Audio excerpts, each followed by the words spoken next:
Shaddai, Elyon Adonai, age to age you're still the same, by the power of the name, El Shaddai, El Shaddai, Elkamkan Adonai, we will praise and lift you high, El Shaddai. Through your love and through the right, you saved the son of Abraham.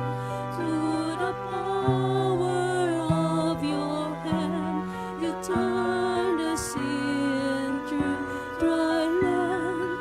Through the outcasts of your knees, you are the God who really sees.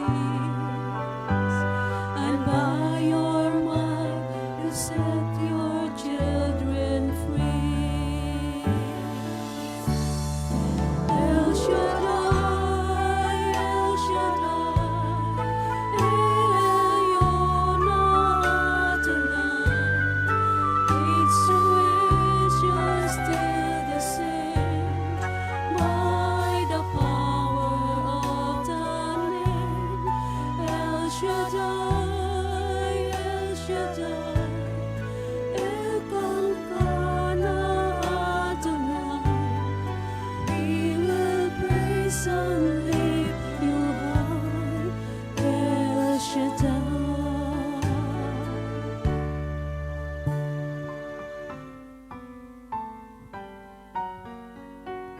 Aming Panginoong Hesukristo, ang bugtong na anak ng Diyos na buhay, ang pangalang higit sa lahat ng pangalan, ang Panginoon ng mga Panginoon, Hari ng mga hari.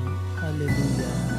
Through the years you made it clear that the time of Christ was near. To the people could not see what Messiah ought to be. To your words that take a pen, they just could not understand. Your awesome word was done through the penalty of your Son. El Shaddai, El Shaddai, Elyon Adonai, age to age you're still the same, by the power of the name, El Shaddai, El Shaddai, Elkamkan Adonai, I will worship thee, I die, El Shaddai, El Shaddai, El Shaddai,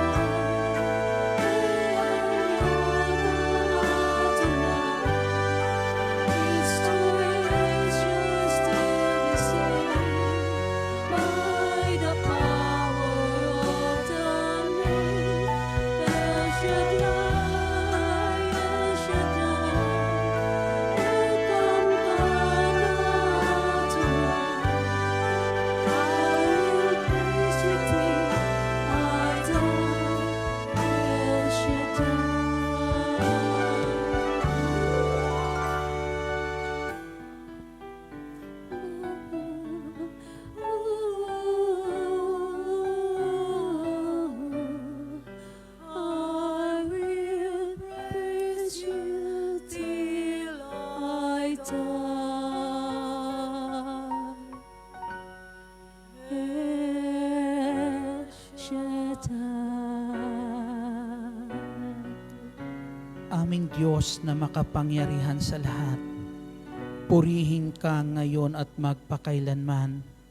Purihin ang bugtong mong anak na si Jesucristo ang aming Panginoon at tanging tagapagligtas. Purihin ka, Panginoong Hesukristo, ngayon at magpakailanman. Ikaw ang Diyos na tunay na nagmamahal sa amin. Ang Diyos na kailanman hindi kami nililimot. Ang Diyos na kailanman hindi kami iniiwan. Salamat dakilang Diyos na makapangyarihan sa lahat, Ama naming nasa langit, sa patuloy po na pagkalinga mo po sa amin, sa patuloy na pag-iingat mo po sa aming buhay, at sa patuloy na pagpala mo po sa bawat isa po sa amin. Salamat o Diyos sa biyaya ng buhay sa araw na ito, sa biyaya muli ng paglilingkod sa iyo, sa biyaya o Diyos ng pagsamba sa iyong banal at dakilang pangalan. Salamat o Diyos sa biyaya na ito na kung saan muli kaming nakakalapit sa trono ng iyong biyaya at habag, at buong puso kami o Diyos na nananalig na sa aming paglapit ngayon, hindi po kami mabibigo. Bagkus ikaw ang Diyos na tutugon sa lahat ng aming pangangailangan. Bilang iyong mga anak, buong puso po kami nagpapakumbaba sa iyong banal na harapan at inaamin namin, Ama naming nasa langit, wala po kaming magagawa kung kami hiwalay sa iyo. Higit naming kailangan ng iyong tulong, sapagkat ang hindi magagawa ng tao, magagawa mo sa buhay po namin. Kaya buong puso kaming nananalig na sa sandali na ito, nasa kalinga mo kami at ipagkakalubos sa amin ang aming mga pangangailangan.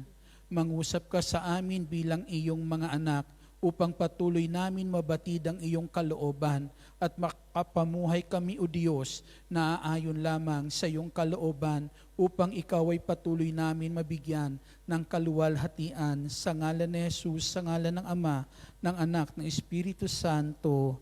Amen. Purihin ang Panginoon.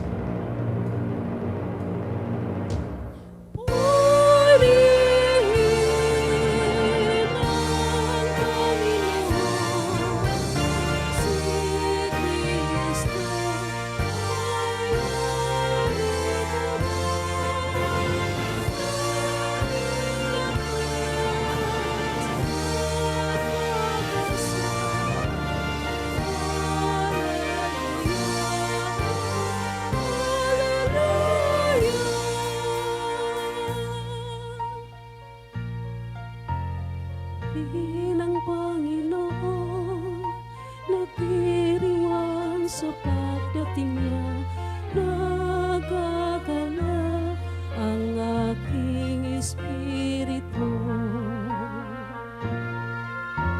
Si Kristo ay narito na, halika, ay iwasan mo, tayo ay tutulungan niya. Purihin ang Panginoon, si Kristo ay narito na,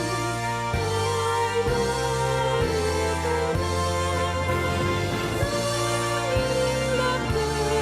lakas at pag-asa. Hallelujah, hallelujah.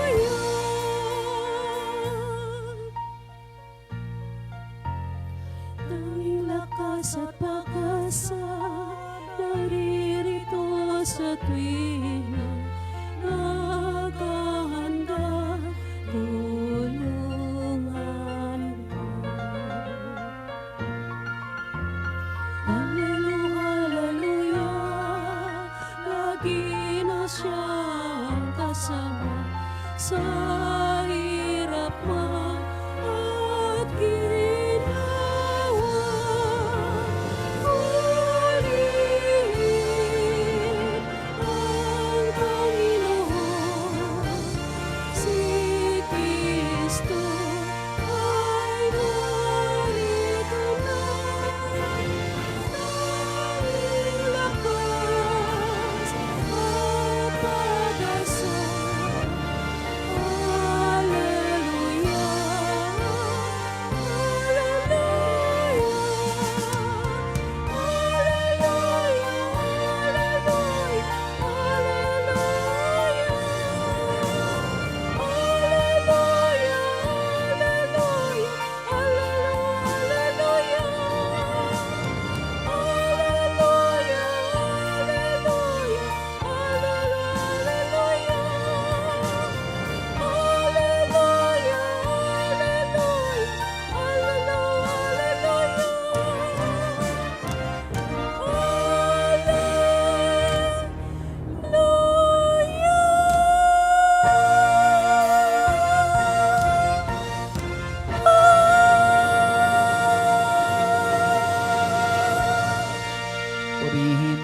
ng Panginoon.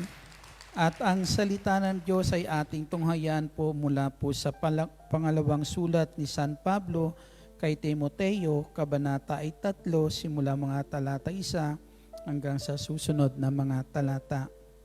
Tandaan mo ito, mababatbat ng kahirapan ang mga huling araw. Ang mga tao'y magiging makasarili, gahaman sa salapi, palalo, mayabang, mapang-alipusta, suwail sa magulang, walang utang na loob at lapastangan sa Diyos. Bukod dito, magiging malupit sila, walang habag, mapanirang puri, mapusok, marahas, at mamumuhi sa mabuti. Hindi lamang iyan, sila'y magiging taksil, walang taros, palalo, at mahilig sa kalayawan sa halip na sa mga bagay na ukol sa Diyos. Sila'y magkukunwang may pananampalataya, ngunit hindi naman makita sa buhay nila ang kapangyarihan nito. Iwasan mo ang mga ganitong tao. Ito ang salita ng Diyos. Papurihan natin ang ating Panginoong Hesukristo at pwede na po silang maupo. Muli po isang mapagpalat magandang hapon po sa inyong lahat. Salamat sa ating Panginoong Hesukristo at muli na naman napapakinggan natin ngayon ang salita ng Diyos at malaya na naman tayo sa araw na to na makapagpuri at makapanambahan sa ating Panginoong Hesukristo. At higit sa lahat ay malaya tayo ngayon na nakadudulog sa trono ng mahabaging Diyos. Amen? At ayon sa kanyang pangako, patuloy po natin panghawakan. Amen? Na sa bawat paglapit natin sa trono ng mahabaging Diyos ay kakamtan natin ang kanyang habag, ang tulong na ating kailangan. Amen? Sa ating pong binasa ngayon, may sinabi po dito na kung saan mga kapatid, ang lahat ng nabasa po natin dito ay ito po yung maaring magiging kaganapan, ito po'y hinulaan na ni San Pablo na sa mga darating ang mga araw na sabi ang ginamit niyang salita, huling araw na ganito ang magiging kalalagayan ng mundo pong ito na atin pong kinaroroonan, ganito po yung magiging kalalagayan ng mga tao sa darating na mga araw. Sabi po ni San Pablo, na ang kagandahan po may sinabi po dyan na magkukunwang may pananampalataya pero hindi naman makita ang kapangyarihan nito sa buhay nila. Pag sinabi magkukunwang may pananampalataya, maaari kagaya din natin, pumapasok ng simbahan, nagsisimba, nakikinig ng salita ng Diyos, sumasamba sa Diyos, nagpupuri po sa ating Diyos, pero maaari pagkatapos ng mga ganong gawain ay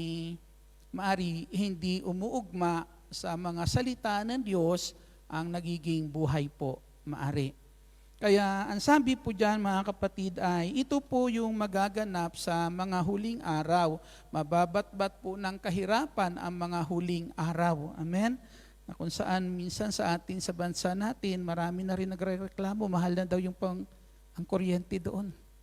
Halos doble na daw. Di kung ganyan mga kapatid, di ba, sa isang pangitain na lang yan na kung saan ay parang bagang pinahihirapan na din. At subalit mga kapatid sa ating Penso Kristo, ano bang pakiramdam nyo? Pakiramdam nyo ba mga huling araw na? Mga huling araw na ba sa buhay po natin? Nararamdaman na ba natin ito mga kapatid? Sa isang bahagi ng Ebanghelyo, ay tanawin natin yung tao na kung saan ay dumating na siya sa kanyang huling araw, huling oras niya na, at ito yung tao na kung saan kasama ng ating Penso Kristong nakapako sa krus. Amen? Nakapako, dalawang po na kung saan na kasama ng Panginoong Jesucristo na nakapako doon sa krus na yon. Subalit mga kapatid sa ating Panginoong Jesus, doon sa mga huling araw, sa mga huling sandali, nung tao po nito, sa mga huling oras na yon na nalalabi, para bagang nalalabing araw, nalalabing oras, nung sandali na yan, ay kinilala niya ang ating Panginoong Hesukristo. Kinilala ng tao po nito ang ating Panginoong Hesukristo na kung saan po ay kinilala niyang hari ng kanyang buhay. Ang sabi niya, kapag naghahari na kayo, amen? Kinilala niyang hari po ang ating Panginoong Kristo. At hindi lang basta kinilalang hari, kinilala niyang Diyos ang ating Panginoong Kristo nung sabihin niya, nung sandali na yan, walang kasalanan ang taong ito. Amen? Pag sinabi nating walang kasalanan, isa lang ang walang kasalanan. Ang Diyos lang ang walang kasalanan, na ipinapahayag niya na ang tao na yan ay banal, matuwid, makatarungan, lahat na lang siguro. Amen. Na makatangian ng sandali na yon sa nakakapaloob na sa salitang walang kasalanan ang tao pong iyan. Amen. Ang ating Panginoong Kristo. At makikita natin yung kanyang pananampalataya. Yung kanyang pananampalataya nung sandali na yan ay alam niyang mamamatay si Kristong kasama niya. Amen. Nakapako sila pareho doon. At alam nila, mga huling oras na nila yon kasama ng ating Panginoong Hesukristo. Pero ang sabi ng taong ito, sabi niya, alalahanin niyo ako kapag naghahari na kayo. Parang hindi naniniwalang mamamatay si Kristo. Hindi niya tinatanaw na ang Panginoong Hesus mamamatay nung oras na yan, bagkus tinatanaw niyang si Kristo'y mabubuhay at kaya siyang isama sa kaharian ng ating Panginoong Hesukristo. Purihin po natin ang ating Panginoong Hesus. Malakas na papuri sa ating Panginoong Hesus. Isinasaad dyan mga kapatid sa ating Panginoong Kristo na tila ba'y pinapakita dito sa mga huling araw. Ito po yung mga magaganap, ito ang mangyayari. Subalit, ang sabi nga, dumating man yan, ang sabi po ay, ito yung pag-uukulan ng mga tao. Amen? Ang pag-uukulan ng tao ng oras nila ay hindi na mga bagay ukol sa Diyos. Amen? Kaya sabi po, iwasan natin yung mga ganong tao. Ibig sabihin, kung ano yung kanilang pinag-uukulan, sa oras na yan, sa mga panahon na yan, natigit sa lahat, ang kanilang pinag-uukulan ay hindi po ukol sa Diyos, ang kanilang inaatupag, ibig sabihin, iwasan natin yung kanilang ginagawang iyon. Amen? Huwag tayo makisama sa mga gawang iyon, kapatid, na parang ipinapakita dito sa ating ngayong binasa na tila baga sa panahon na yan, para bagang walang gagawa ng mabuti para mabuhay. Amen? Parang ang iiral nung sa mga panahon na yan ay tila baga ay ang tao mabubuhay sa paggawa ng kasamaan. Amen. Para lang mabuhay. Subalit, ipinapakita pa rin dyan ni San Pablo na dumating man ang panahon na yan, ang sabi niya, huwag niyong kalimutan, may Diyos pa din. Amen. Naririyan pa rin ang Diyos sa gitna ng kasamaan pong iyan, at nawa ang Diyos na ito ay huwag niyong makalimutan, at kung anong kanyang kalooban ang siya niyong pag-ukulan ng inyong pansin, ng inyong oras, ng inyong panahon. Purihin po natin ang ating Panginoong Hesukristo. Malakas na papuri po sa Diyos na nais ng ating Panginoong Hesus, dumating man ang mga ganitong pagkakataon, mga kapatid, ay patuloy pa rin tayong sumunod sa kalooban ng Diyos. Amen? Kaya sabi ni San Pablo, iwasan nyo yung mga gumagawang iyan. Bagkus kayo ay italaga nyo pa rin ang buhay nyo sa pagsunod sa kalooban ng Diyos. Bakit iiral yung kasamang iyan? Kasi darating ang panahon, maari sa mga gitna ng kahirapan na dumarating sa daigdig po na to, ang tao'y mananangan na sa kanyang pinag-aralan. Ang tao mananangan na sa mga sihensya ngayon, nang nangyayari ngayon, na pinangahawakan kung paano tumatakbo ang mundo pong ito, maaari ang tao, pagdating ng panahon ay pangahawakan ng tao kung ano yung kanyang natatanaw. Amen? At hindi na ang tao aasa maari sa Diyos. Subalit, mga kapatid, alam po natin na anumang suliranin meron sa mundo pong ito, hindi yung mga bagay na maaring pangsandalan ng tao sa daigdig na to ang katugunan, bagkus iisa lang ang katugunan ng lahat ng suliranin meron sa mundong ito, walang iba kundi ang ating Panginoong Hesukristo. Amen? May mga tao, alam natin, lahat tayo binayayaan din ng Diyos para ang bawat isa sa atin ay makatulong sa isa't isa. Pero nais ng ating Panginoong Hesus, ang tunay na tiwala natin, ituon po natin sa Kanya. Kung ang puso po ng tao, ang tiwala ng Diyos ay nakatuon sa ating Panginoong Hesukristo, mga kapatid sa Panginoong Hesus, anumang dumating na mga kahirapan, maari, kasamaan na umiiral sa mundong ito, iiral pa rin sa puso ng tao na yan ang pagsunod sa Diyos. Kung ang puso ng tao ay nakatuon, ang tiwala ng tao ay nakatuon sa ating Panginoong Hesukristo. Purihin po natin ang ating Panginoong Hesus.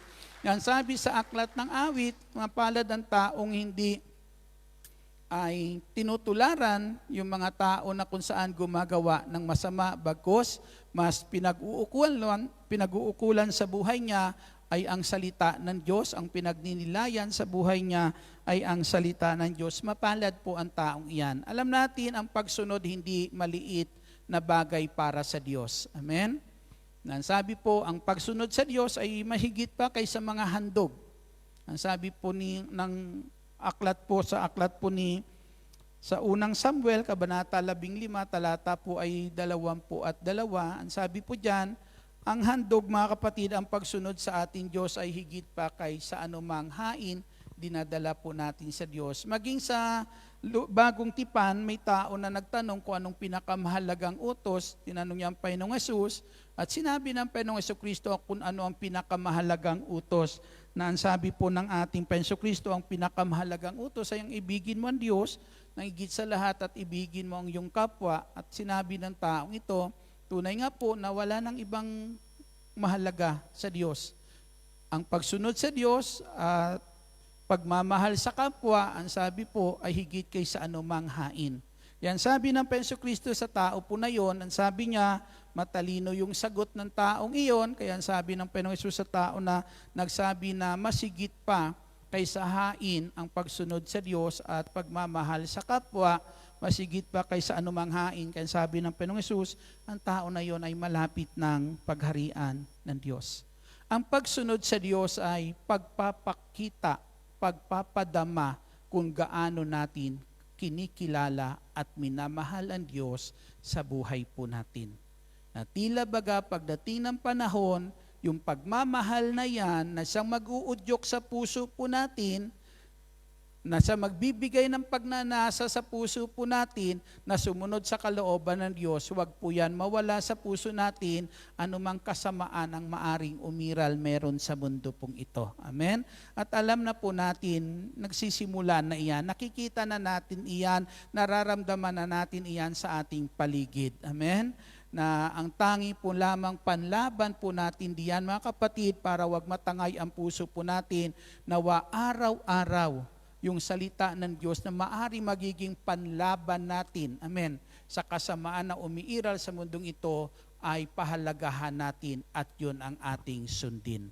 Purihin po natin ang ating Panginoong Hesukristo, na minsan, ang sabi nga po, ang paghahari ng Diyos ay nagaganap lang sa buhay po natin kung tayo po ay may pagnanasa, amen, na naghanda o naghahangad na masunod natin ang kalooban po ng Diyos. Kasi ang sabi nga, mapalad ang taong nagmimithing makasunod sa kalooban ng Diyos sapagkat ipagkakaloob ng Diyos ang kanyang minimithi. Hindi natin kayang sundin ang kalooban ng Diyos kung wala ang paghahari ng Diyos sa buhay po natin. Amen? Kaya ang ating panalangin, Ama naming nasa langit, maghari ka sa amin. Amen? Maghari ka sa amin, sundin ang kalooban mo. Hindi naman sinasabing sundin ang kalooban mo para maghari ka sa amin. Amen? Kasi hindi natin magagawang masunod ang kalooban ng Diyos kung wala ang paghahari niya po sa atin. Subalit kapag nakita po ng Diyos ang hangarin ng puso natin, ang pagkauhaw ng puso natin na masunod ang kalooban ng Diyos, ang sabi ng Lord, yumithiin ang puso natin, ipagkakaloob niya sa pamamagitan ng kung saan ipagkakaloob sa atin ang banal na Espiritu para masunod natin ang kalooban ng Diyos. Amen? Palakpakan natin ang ating Panginoong Kristo na sa panahon na yan, ayon dito po sa ating binasa, para talagang makikita mo dito sa pahayag ni San Pablo kay Timoteo, tila baga sa panahon na yan, hindi maghahari ang kabutihan. Amen? Para bagang hindi maghahari sa buhay ng tao ang kabutihan, pero ito po pinapatanaw na sa atin ni San Pablo bilang mananampalataya para pagdating ng panahon na yan, umiral mo yan sa buhay ng tao, yung mga kasamaan na yan man ang maghari sa buhay nila bilang mananampalataya, huwag kang madala. Amen? Huwag kang matangay ng mga taong ito bagkus manatili sa iyo ang paghahari ng Diyos at patuloy natin masunod yung kalooban ng ating Panginoong Hesukristo. Palakpakan natin ang ating Panginoong Hesus na masusunod natin iyan kapag tayo po ay may pusong handang humingi ng tawad. Amen? Kasi kung iiral sa panahon na yan, yung mga kasamaan pong iyan, posibleng matalsikan ka niyan. Amen? Na alam naman natin, minsan nawawala tayo sa ating control din. Di po ba? Kaya nangyayari yan, pagsisihan natin. Ang ibig sabihin po kapatid yan, ay ingatan natin na huwag tayong pagharian ng kasalanan.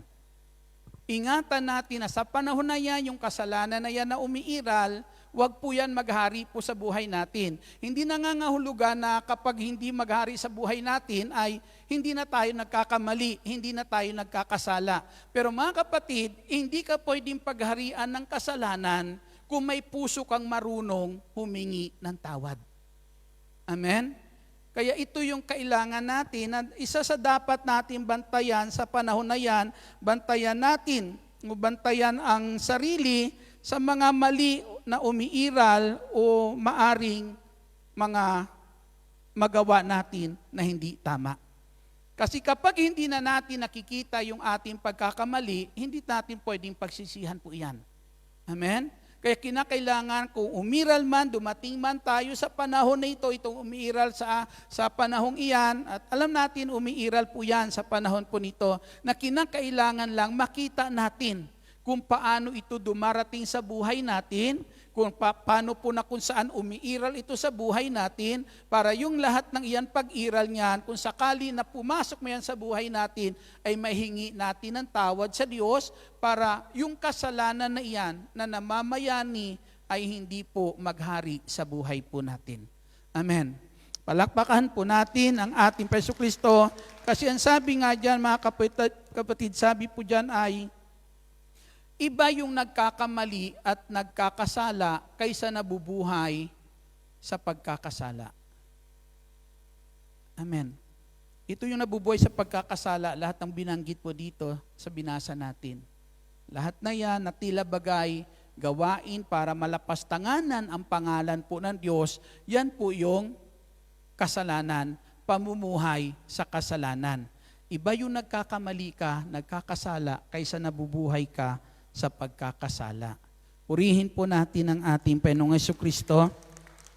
Ang tao na bubuhay sa pagkakasala ay hindi na kinikilala na mali o masama ang kanyang ginagawa. Narinig niyo po? Ang taong nabubuhay sa pagkakasala ay hindi na kinikilalang mali o masama ang kanyang ginagawa. Kasi pinatitigas na yung puso niya. Bakit po? Kasi minsan may mga pangyayari sa buhay po natin, kaya tumitigas ang puso ng tao kasi yung pakinabang sa ginagawa niyang masama, amen, yun na yung nagpapasaya ng puso niya. Amen. Kaya yung pakinabang sa ginagawa nating masama, kung yun ang nagpapasaya ng puso po natin, hindi na maramdaman ng puso mo na mali ang ginagawa mo.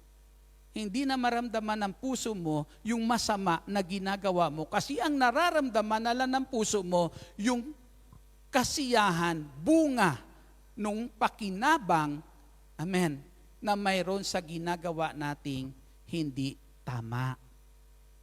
Amen. Kaya kahit sabihin mo yan, mali iyan, walang pakialam ang tao. Hindi niya kikilanlin mali yung ginagawa niya kasi naruroon ang puso niya nakatuon sa kayamanang idinudulot ng bunga ng maling ginagawa ng tao.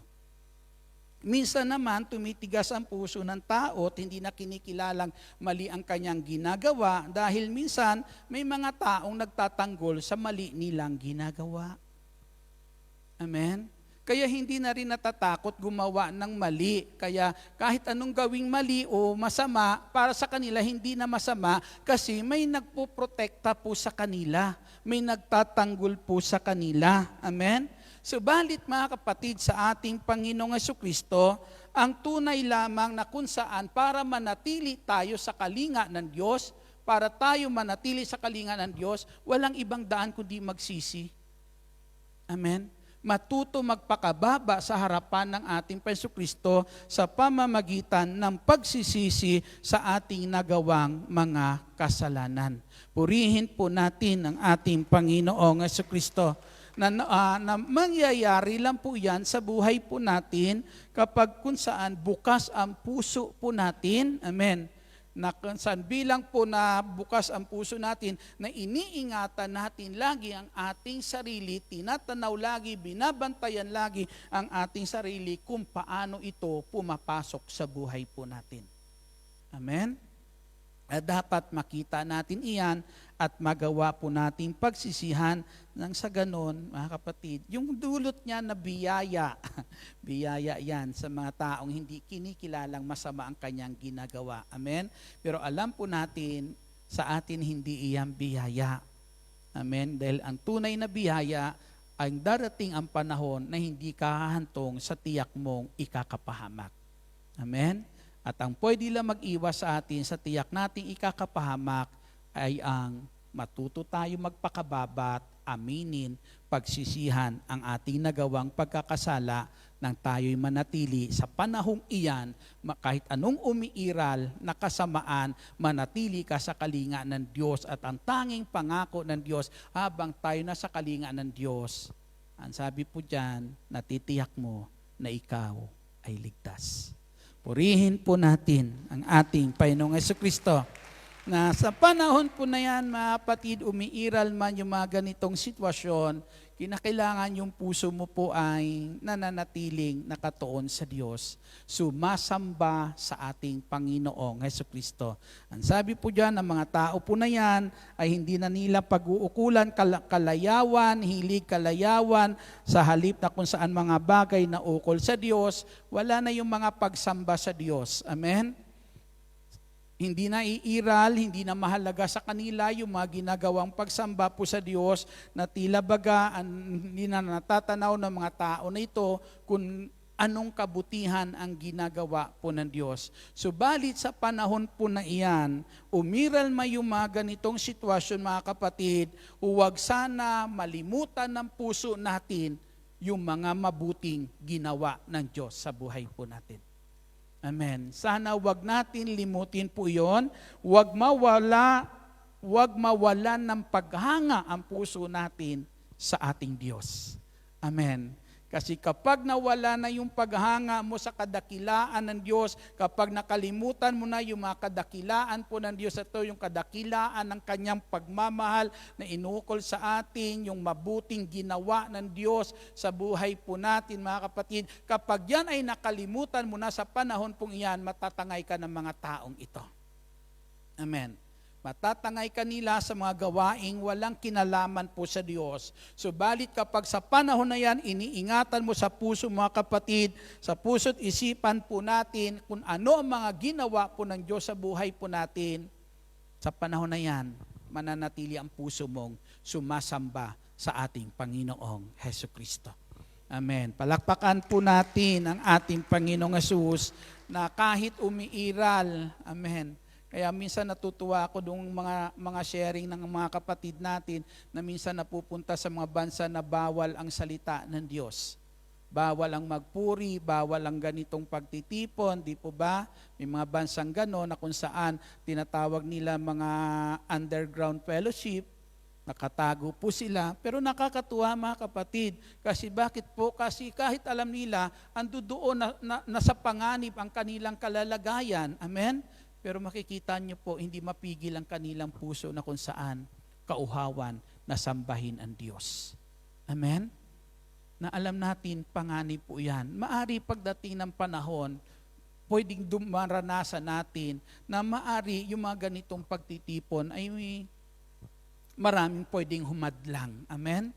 Pero hadlangan ka man kung ang kabutihan ng Diyos ang laging naririyan sa puso mo, ang puso mo tahanapin ang pagsamba sa ating Panginoong Jesucristo.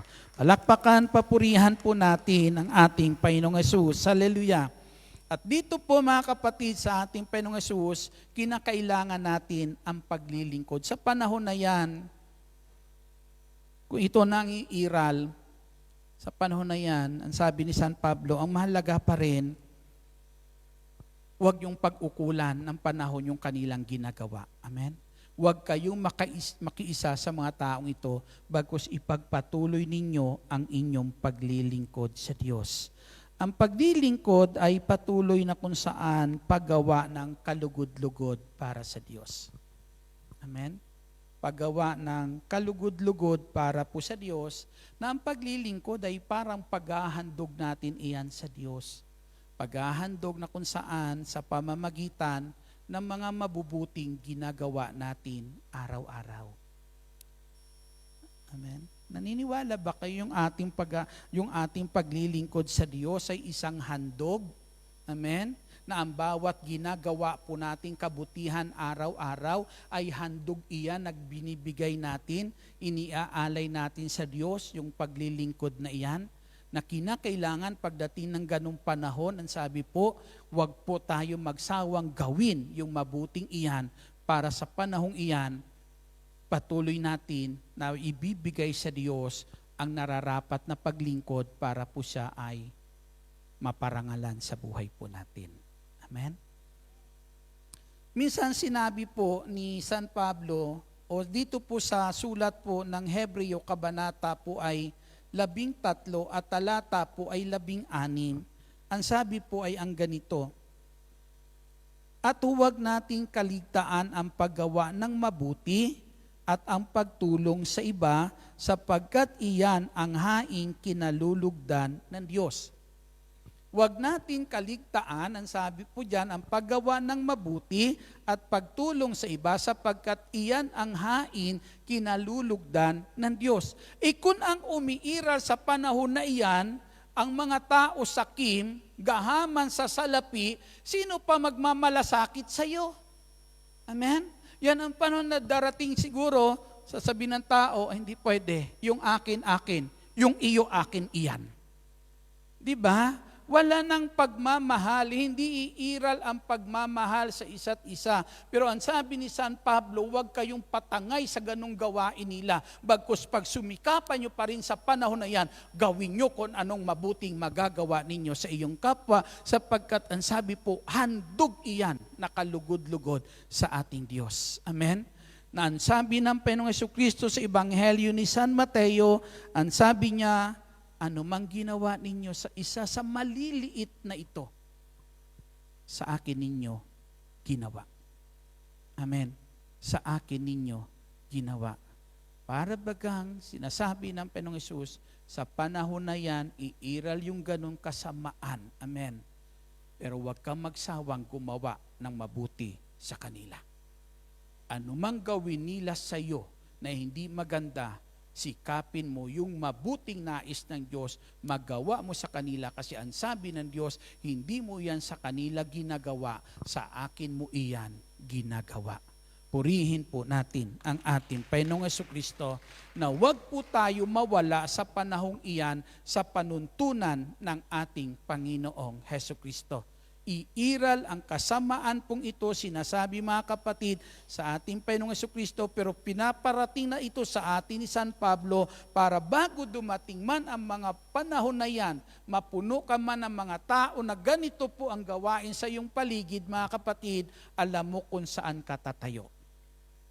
Alam mo kung anong kalalagayan mo sa daigdig na ito. Alam mong lingkod ka ng Diyos. Alam mong nasa panig ka ng Diyos. Amen. Na kinakailangan sa gitna ng mga taong iyan, may tatayo pa rin na isang lingkod para ipakita sa kanila ang kabutihan, ipadama sa kanila ang pagmamahal ng ating Panginoong Jesucristo.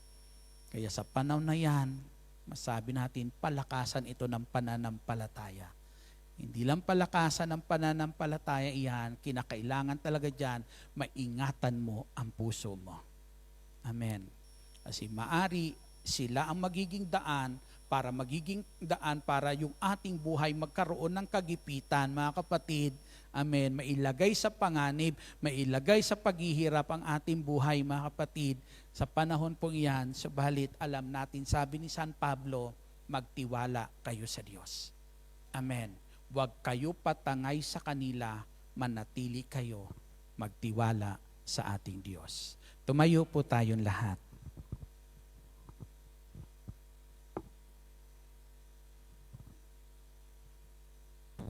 Yuko po natin ang ating ulo, pikit natin ang ating mga mata.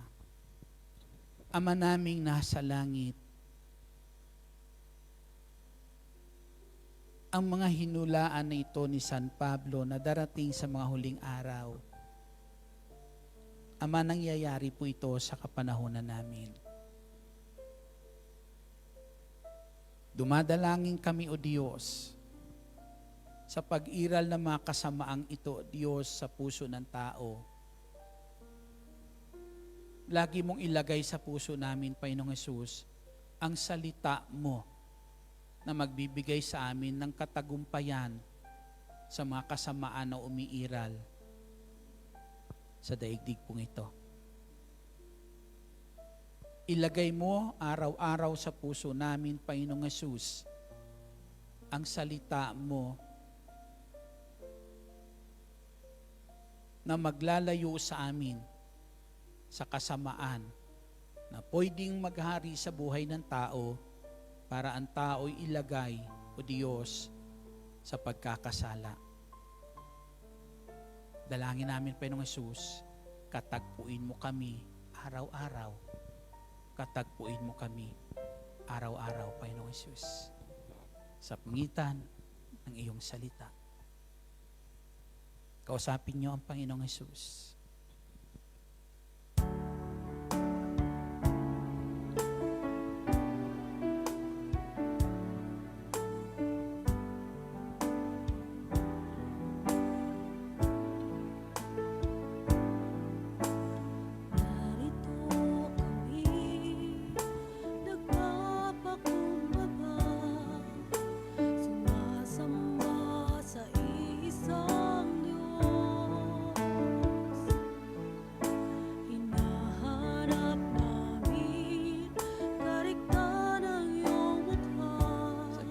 Kasamaan, yung karikta ng mukha ng Diyos, ang lagi mong tanawin.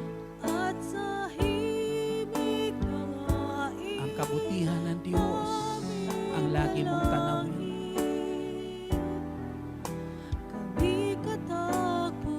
Yes, Lord.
Magsawang sambahin ng Diyos. Hallelujah.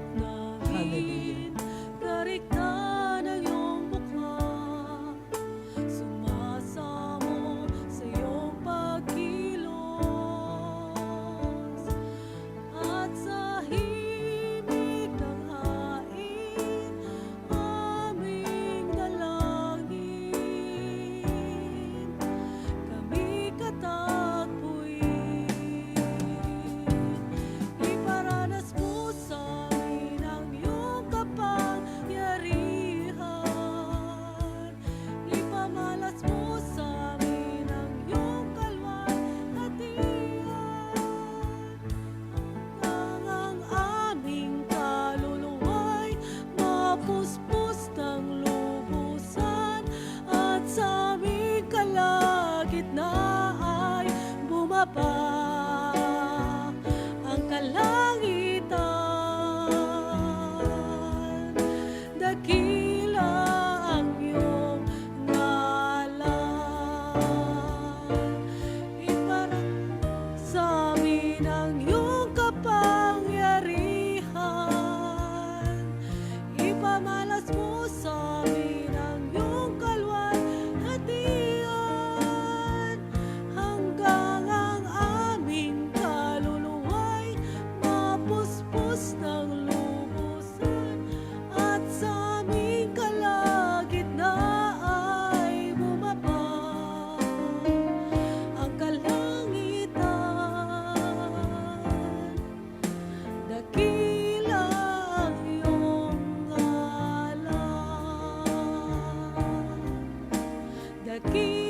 ang iyong ngalan. Dakila ang iyong ngalan. Ang sabi ng Diyos, makikita ninyo ang kaibahan ng taong naglilingkod sa Diyos at ng taong hindi naglilingkod sa Diyos. Sa oras na ako kikilos, ang sabi ng Diyos, makikita niyo ang kaibahan ng taong naglilingkod sa Diyos at hindi naglilingkod sa Diyos. Ama naming nasa langit, itong aming dalangin. Iparanas mo sa amin ang iyong kapangyarihan. Sa gitna, o Panginoong Hesus, ng maaring mga kasamaan na umiiral o Diyos sa sanlibutan ito, na siyang umaalipin sa tao upang ang tao o Diyos ay lapastanganin ang iyong pangalan. Dalangin po namin o Diyos, puspusin mo kami ng iyong kapangyarihan. Yes, Lord. Iparanas mo sa amin ang iyong kadakilaan. Yes, Lord. Ipakita mo sa amin ang iyong kabutihan. Yes, Lord. Iparanas mo sa amin ang iyong pagmamahal. Iparanas mo sa amin, O Diyos, ang iyong mga kamay sa gitna ng mga kasamaan, O Ama, maari po na umiral sa mundo pong ito. Dalangin namin, O Diyos, iparanas mo ang iyong kamay, O Diyos, sa amin, ang kabutihang magagawa mo, O Diyos, sa buhay po namin. Yes, Lord. Ama, tulad ng sinabi sa awitin, bumaba sa amin ang kalangitan. Isa lang, Lord, ang inaasahan namin. Umiral man, Panginoon, ang kasamaan meron sa daigdig po na ito, bababa sa amin ang kalangitan, ipaparanas mo sa amin ang iyong kabutihan. Ipaparanas mo sa amin, Lord, ipapakita mo sa amin na naglilingkod sa iyo, nananatili sa iyo, O Diyos, nananatili, O Diyos, ang nagiging tapat sa iyo, Panginoon. Ipaparanas mo sa amin, Lord, ang biyaya mayroon sa kalangitan, O Diyos, upang patunayan, O Diyos, sa mundong ito, ang kaibahan ng taong naglilingkod sa iyo at hindi naglilingkod sa iyo, Diyos. Kaya dalangin po namin, dakilang Ama naming nasa langit, patuloy mo kaming ilagay sa iyong kalinga. Patuloy kami, O Diyos, balutin ng iyong banal na kapangyarihan sa pangitan ng iyong banal na Espiritu at patuloy balutin ang bawat isa sa amin, Ama, ng banal na dugo ng aming Panginoong Hesukristo. Dakilang Diyos naming nasa langit, kayo po ang may sabi ayon sa mga salita. Kung ang mga batang leon ay nagkukulang ng kanilang pagkain, ang taong naglilingkod sa iyo, kailanman hindi mo lilimutin. Salamat, dakilang Diyos, at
Santo. Amen. Papurihan natin at pasalamatan ang ating Panginoong Jesucristo at patuloy kayong samahan at pagpalain ng Diyos sa lahat ng inyong gagawin.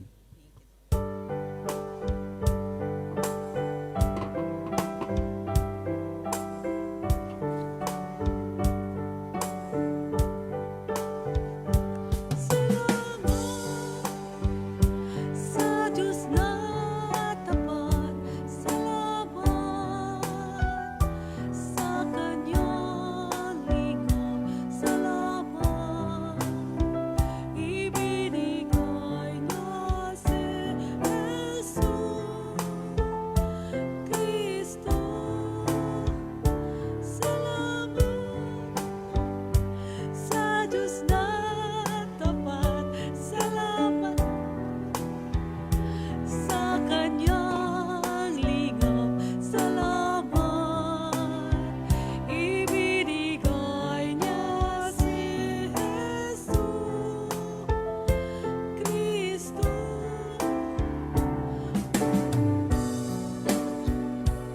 Ang mahina'y lalakas, ang dukha ay mayaman, nang dahil sa magagawa ng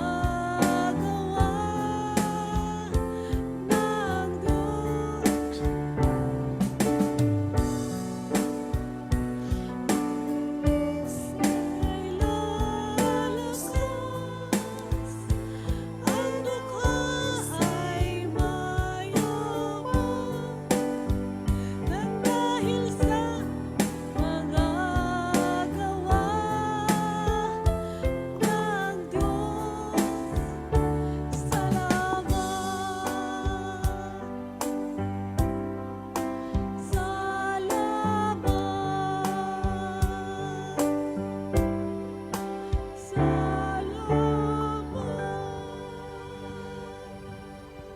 Atin dasalin ang Salmo 91, awit ng pagtitiwala sa Diyos, sa ngalan ng Ama, ng Anak at Espiritu Santo. Amen. Siyang naghahangad ng pagkupkop ng kataas-taasan at nanatili sa kalingan niyong makapangyarihan. Makapagsasabi sa kanyang Panginoon, muod ka't tahanan. Ikaw ang aking Diyos, ang Diyos na tangi kong pinagkatiwalaan.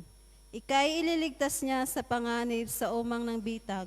At kahit anumang mabigat na salot, di ka magdaranas.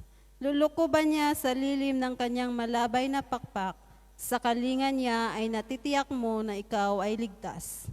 Iingatan niya at ipagsanggalang pagkat siya'y tapat. Pagsapit ng gabi, di ka matatakot sa anumang bagay.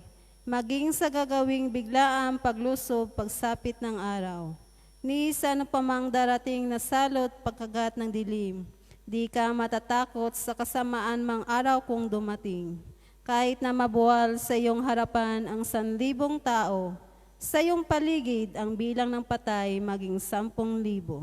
Di ka matatakot at natitiyak mong di ka maaano. Ika'y nagmamasid at sa panonood iyong mamamasdan. Yaong masasama ay makikita mong pinarurusahan. Sapagkat si Yahweh ang iyong ginawang tagapagsanggalang, at ang pinili mong mag-iingat sa iyo'y kataas-taasan. Di mo aabuting ika'y mapahamak at walang daratal. Kahit anong uring mga paghihirap sa iyong tahanan, susuguin niya ang maraming anghel, sila ang susubaybay. Kahit sang dako ikaw maparoon, tiyak iingatan. Sa kanilang palad ay tatayukat silang magtataas, nang hindi masaktan ang mga paa mo sa batong matalas.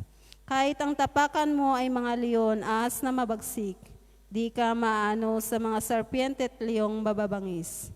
Ang sabi ng Diyos, aking ililigtas ang tapat sa akin, at iingatan ko ang sinumang taong ako'y kikilanlin.